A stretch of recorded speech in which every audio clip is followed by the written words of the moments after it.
Hello friends, welcome to Creative Medicine. In this lecture, we will learn about What is the differences between acute rheumatic fever and acute glomerulonephritis? Acute rheumatic fever most commonly occurs after the infection of the throat, that is predisposing factor or pre-sequel or prior to acute rheumatic fever pharyngitis will occur, whereas in acute glomerulonephritis, prior to acute glomerulonephritis, skin infection or pyoderma is more commonly associated when compared to throat infection. Prior sensitization is very essential for acute rheumatic fever, but it is not essential for acute glomerulonephritis. Serotype of any type is can cause acute rheumatic fever, but there are particular serotypes for acute glomerulonephritis.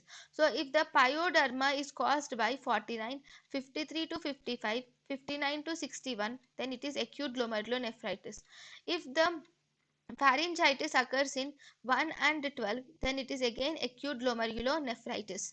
Then immune response is marked in acute rheumatic fever, whereas immune response is moderately seen in acute glomerulonephritis.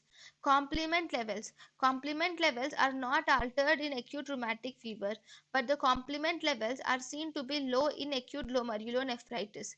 Genetic susceptibility is present in mammalian and genetic susceptibility is present in acute rheumatic fever, but genetic susceptibility is absent in acute glomerulonephritis. Repeated attacks are common in acute rheumatic fever, but they are not seen in acute glomerulonephritis. Penicillin prophylaxis is indicated in acute glomerular fever, but it is not indicated in acute glomerulonephritis. Course is always progressive in acute rheumatic fever, but spontaneous resolution may be seen in acute glomerulonephritis. Prognosis is variable in acute rheumatic fever, whereas prognosis is poor in acute glomerulonephritis. thank you and thank you for watching.